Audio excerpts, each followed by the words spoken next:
Bem-vindos a mais uma edição do JR 15 Minutos, o podcast da Record que aprofunda as notícias que mexem com a nossa vida. Quando a Polícia Federal entrou na casa, o suspeito jogou algumas aranhas pela janela na tentativa de escapar do flagrante.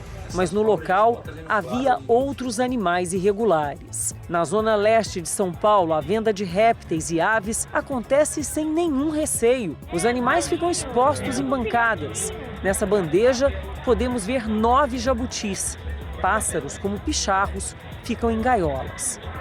O Jornal da Record mostrou com exclusividade o livre comércio de animais silvestres na maior cidade do país. Os vendedores anunciam os bichos sem receio de punição. Um estudo de uma organização internacional mostra que, entre 2018 e 2022, mais de 140 mil animais foram apreendidos pelas autoridades brasileiras. Aves e répteis estão entre os animais mais vendidos ilegalmente. Por que o tráfico de animais silvestres ameaça a biodiversidade? O que tem por trás desse lucrativo comércio ilegal e como combater este crime? O JR 15 Minutos de hoje esclarece essas e outras dúvidas com Raquel Machado, fundadora e presidente do Instituto Líbio, uma organização de proteção aos animais silvestres vítimas de tráfico e maus tratos. Bem-vindo ao nosso podcast, Raquel. Obrigada, Celso. É um prazer estar aqui. Obrigada pela oportunidade de estar divulgando um pouquinho dessa causa tão importante. E quem nos acompanha nessa entrevista é a repórter do Jornal da Record, Cleisla Garcia. Ô Cleisla, recentemente, só numa operação da Polícia Federal, 100 animais foram recuperados, não? Olá, Celso. Muito obrigada mais uma vez pelo convite. Oi também para Raquel. Celso, a Operação Remessa Viva aconteceu em 4 cidades. Belém, no estado do Pará, São Paulo e em 2 municípios do Maranhão, que são São Luís e Timon. Ao todo, 4 pessoas foram presas suspeitas de comércio ilegal e receptação de animais silvestres. As investigações começaram após um ônibus que viajava de Belém para São Paulo ser interceptado na rodoviária de Palmas, no Tocantins. Dentro do veículo havia diversos animais. Segundo estimativas de uma organização não governamental, 38 milhões de animais são traficados no Brasil todos os anos. Raquel, este cálculo é delicado, justamente porque essa prática é ilegal, realizada sem controle, né? E o pior é que esses números são subestimados, porque são números que você se baseia em cima do que foi apreendido. E todos os animais que morreram durante esse transporte e chegaram até o seu destino final não são contabilizados. Estima-se que a cada 9 de 10 animais traficados, 9 morrem. Então a gente não tem muita noção do que é a magnitude de todo esse problema, né? E todo o impacto que isso gera na nossa biodiversidade, né? Agora, Raquel, ainda de acordo com esse levantamento, a cada 10 animais, como você informou, apenas um sobrevive, né, quando os animais são traficados. E a maioria morre na captura ou no próprio transporte, vítimas aí de maus tratos. É isso mesmo. Infelizmente, Celso, os traficantes eles não consideram animais como seres vivos, né? E sim como uma mercadoria. Então, não importa para ele a forma como esses animais são colocados, né? Então, eu, por exemplo, já recebi filhotinhos de macaco prego, até com cordão umbilical, que estava embaixo de banco de carro, sabe? Praticamente sem oxigênio, sem alimentação, sem água, chega desnutrido. Então, eles não se importam muito. Só para você ter uma ideia, eu tenho araras que são queimadas com cigarro para facilitar nesse transporte, para elas não se debaterem e tudo mais, para elas serem comercializadas mais facilmente, digamos assim, né? Então, infelizmente, os animais são considerados objetos, né? É triste, né, Raquel? O tráfico de animais é a 3ª maior atividade ilegal do mundo, perdendo apenas aí para o tráfico de drogas e de armas. Agora, é uma prática rentável não só no Brasil, mas no mundo inteiro, é isso? Sim, movimenta assim bilhões de dólares por ano e você tem vários tipos de tráfico, tá, Celso? Então, você tem tráfico de pessoas que querem ter aquele animal para ser pet, né? Por exemplo, um macaco prego para ser pet, ou um papagaio para ser colocado dentro de uma gaiola e ser um adorno na sua sala. Então você tem esse tipo. Você tem pessoas que querem ter aquele animal que tem risco de extinção, então é como se fosse um troféu para ele ter dentro de casa. Ou você também tem o tráfico para partes de animais. Então, para medicinas infundadas, por exemplo, você pega o dente da onça para ser usado em medicina, você tem a pele da onça para ser comercializada, para usar em objetos, para cobrir almofadas ou então casacos e tudo mais. Então, depende do que a pessoa quer, e isso realmente, infelizmente,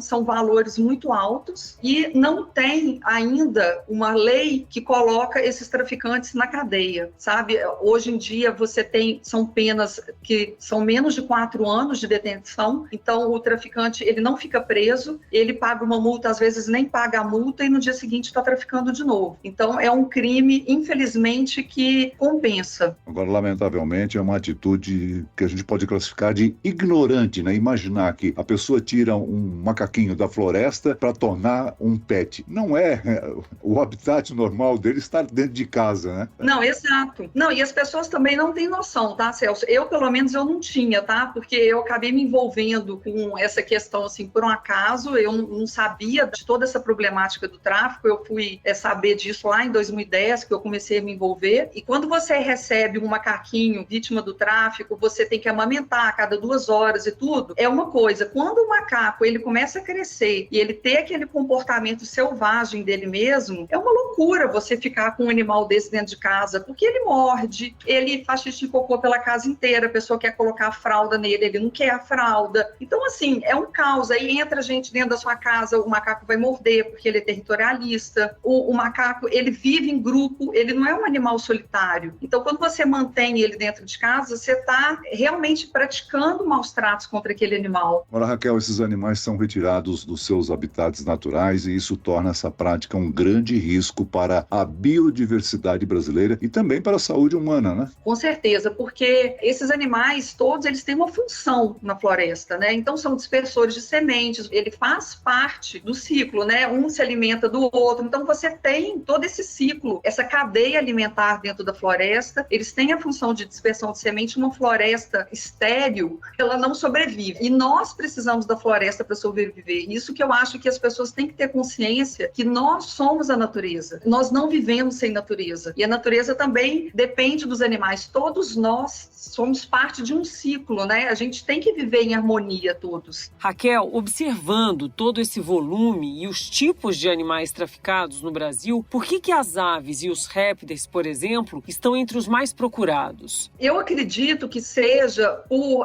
papagaio é super comercializado e eu acho que é uma coisa de gerações, né? Lá atrás de colocar o papagaio dentro da gaiola, dele, infelizmente, dele imitar sons, então ele imita a voz, né, humana, então o pessoal acha bonitinho. Aí você tem pelo canto, pela beleza, e eu acho que nesses últimos anos também começou esse desejo de ter répteis, de ter cobras. Eu não sei qual que é, o interesse, né? Qual que é o objetivo de você ter uma cobra dentro de casa, eles colocarem em caixas e tudo mais. Eu não consigo entender qual que é o objetivo, mas eu acho que é uma coisa, sei lá, de status, ou não sei, de achar bonito, de querer mostrar para o outro. Agora, muitos animais são retirados principalmente das regiões norte e nordeste e comercializados em grandes centros, né? A distribuição desses bichos acontece pelas estradas do país? A grande maioria pelas estradas, aeroportos, mas nos aeroportos tem pequenos aeroportos também, você tem bastante tráfico de animais também. A gente tem até um programa que chama Sou Amigo da Fauna, que a gente começou também em 4 aeroportos do Mato Grosso para capacitar funcionários de aeroportos, identificar uma carga suspeita, a combater, a gente também fazer uma educação tanto com funcionários quanto com os usuários dos aeroportos também. São diferentes pessoas envolvidas, Celso, nesse tipo de crime, desde a captura, o transporte, até o destino e a venda. Raquel, a vulnerabilidade social é um motivo para inúmeras pessoas atuarem nesse mercado ilegal? Com certeza. Eu acho que não adianta a gente falar sobre conservação ambiental se a gente também não olhar para a parte social. As duas coisas andam juntas. Então, se você pega a pessoa que está lá no interior, lá perto da mata e não tem dinheiro para sobreviver, sabe? Então, não tem subsistência mesmo. Ele precisa comer, tem a família dele que ele precisa alimentar, e aí ele acaba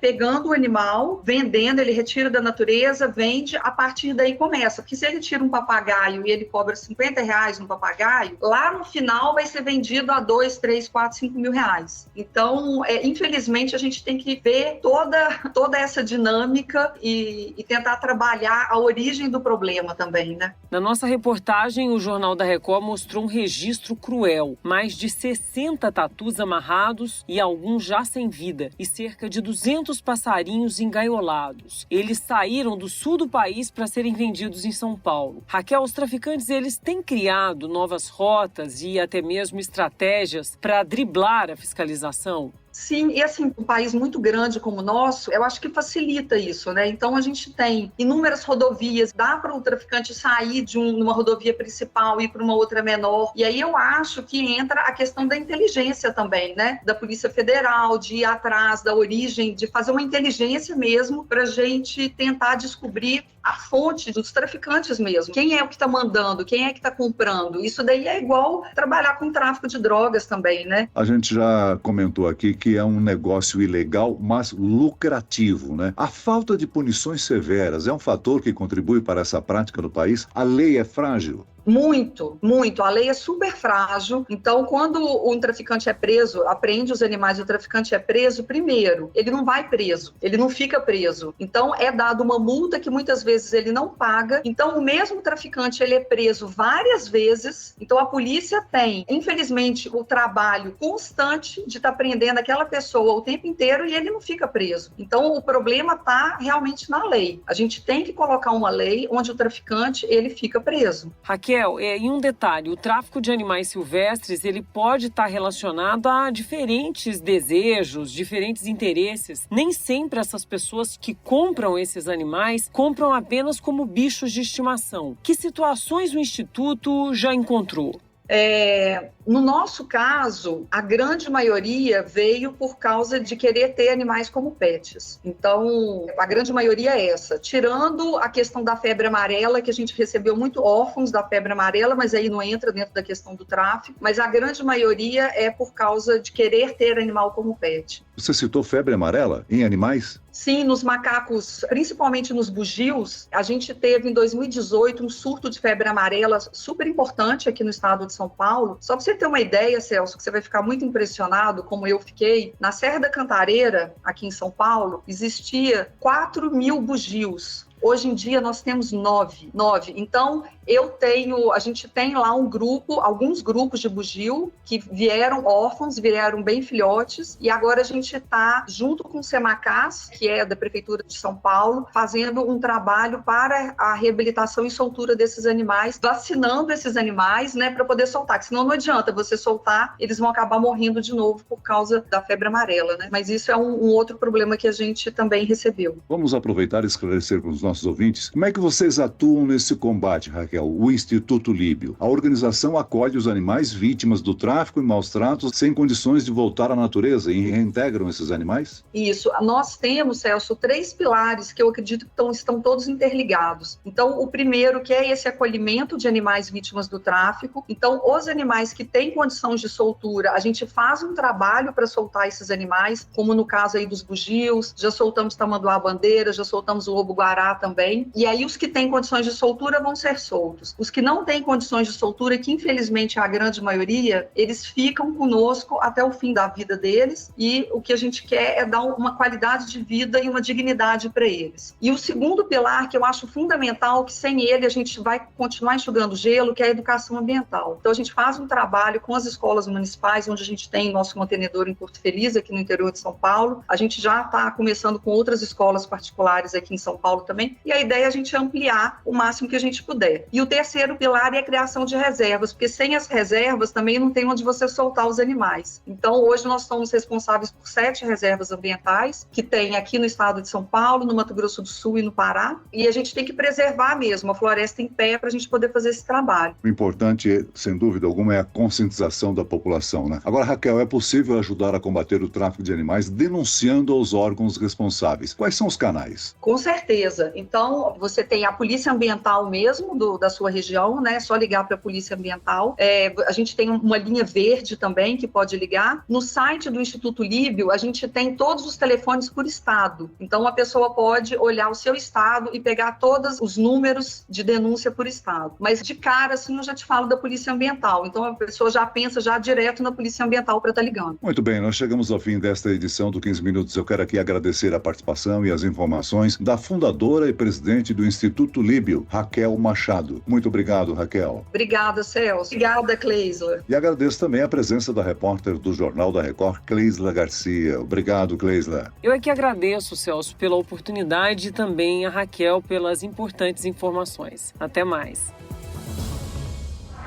Esse podcast contou com a produção de David Bezerra e dos estagiários Fernando Russo e Isabela Santos. Sonoplastia de Marcos Vinícius, coordenação de conteúdo Edivaldo Nunes e Deni Almeida. Direção editorial Tiago Contreira, vice-presidente de jornalismo Antônio Guerreiro. Você pode acompanhar o JR 15 Minutos no portal r7.com, nas redes sociais do Jornal da Record e nas principais plataformas de streaming. Eu, Celso Freitas, te aguardo no próximo episódio. Até amanhã.